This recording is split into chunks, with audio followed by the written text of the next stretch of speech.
Metro ఉదయం news కి స్వాగతం. ప్రకాశం జిల్లా కందుకూరి పట్టణానికి చెందినటువంటి అల్లూరి హరిబాబు అనే అతను కార్పెంటర్ వృత్తి చేసుకుంటూ జీవనం సాగిస్తున్నాడు. ఇప్పుడు ఉన్నటువంటి పరిస్థితుల్లో పన్నులు లేక అనేక ఇబ్బందులు పడుతున్నామని అటవీశాఖ అధికారులు పెనాల్టీ వేస్తున్నారని, లేబర్ లైసెన్స్లో ఉన్నా కూడా వీటికి మేము ఇప్పుడున్న పరిస్థితుల్లో డబ్బులు కట్టలేకపోతున్నామని ఆవేదన వ్యక్తం చేస్తున్నామని తెలిపారు.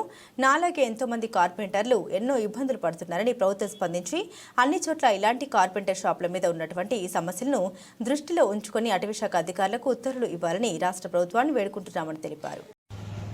నమస్కారం అండి. నా పేరు అల్లూరి హరిబాబు. మా నాన్న పేరు వెంకటాచారి. కనిగిరి రోడ్డులోని గంగాభవని సామిల్ ఎదురు తోపుడు మిషన్ మాది. మామూలు రైతువారీ పద్ధతిలో గృహోపకరణ వస్తువులు, దర్వాజాలు, కిటికీలు, తలుపులు చేసుకుంటూ ఉంటుంటాము. మాకు ఎంఎస్ఎంఈ రిజిస్ట్రేషన్ కూడా ఉంది. రాజేశ్వరి ఫర్నిచర్ వుడ్ వర్క్స్ మీద జిఎస్టీ లైసెన్స్ ఉంది. మున్సిపల్ ట్రేడ్ లైసెన్స్ కూడా అప్లై చేసుకుని ఉన్నాము. అవి ఎప్పుడు వస్తాయో తెలియదు. గ్రామ సచివాలయం, లేబర్ డిపార్ట్మెంట్ షాప్ యాక్ట్ కూడా ఉంది రాజేశ్వరి ఫర్నిచర్ వుడ్ వర్క్స్ మీద. కానీ నిరంతరము ఈ అటవీ శాఖ అధికారులు ఏదో ఒకటి వచ్చి సిపిసిలు కట్టాలి, జరిమానాలు కట్టాలి అని చెప్పి మండలం వాళ్ళు, జిల్లా వాళ్ళు, 3 జిల్లాలకు ఒకటి ఫ్లయింగ్ స్క్వాడ్ వాళ్ళు సంవత్సరానికి మ్యాక్సిమం 7,000 నుంచి 8,000 మేము కట్టాల్సి వస్తుంది. అవన్నీ కట్టలేక మాకు సంవత్సరంలో 3 నెలలు మాత్రమే పని ఉంటుంది.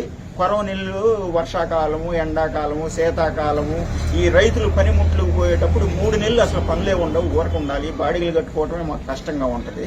దీని మీద జీవన పొట్టపూటి కోసం పనిచేసే వాళ్ళకి ఈ రోజు ఈ హరాస్మెంట్ మేము భరాయించలేకపోతున్నాము.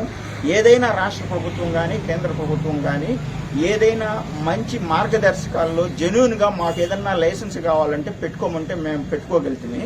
కానీ ఏ లైసెన్స్ పెట్టుకోవాలో, ఏ లైసెన్స్ పెట్టకూడదో సమాచార హక్కు చట్టం ప్రకారం అటవీ శాఖ అధికారి 3 మండలాలకు సంబంధించిన సెక్షన్ ఆఫీసర్ను కానీ, జిల్లా రేంజర్ను కానీ, ఫ్లయింగ్ స్క్వాడ్ వాళ్ళని కానీ అనేక సందర్భాల్లో నేను అడిగినా కానీ వాళ్ళు ఇది మాకు సంబంధించింది కాదు, ఈ డ్యూటీ మాది కాదు అంటారు. కేసు ఫైల్ చేస్తామంటారు, ఈ సీజ్ చేస్తామంటారు, నీకు కేసు రాస్తే ఇంకా నువ్వు తిరగలేవంటారు. ఈ రకంగా మమ్మల్ని అల్లాడిపిస్తున్నారు. కాబట్టి మీడియా మిత్రులు కానీ, ప్రభుత్వం వాళ్ళు కానీ, మేము ఒక పార్టీకి సంబంధించిన వాళ్ళు కాదు, ఏదో రెక్కాడితే డొక్కాడిని బతుకులు మారి సరైన న్యాయం చేయాలని కోరుకుంటున్నాం.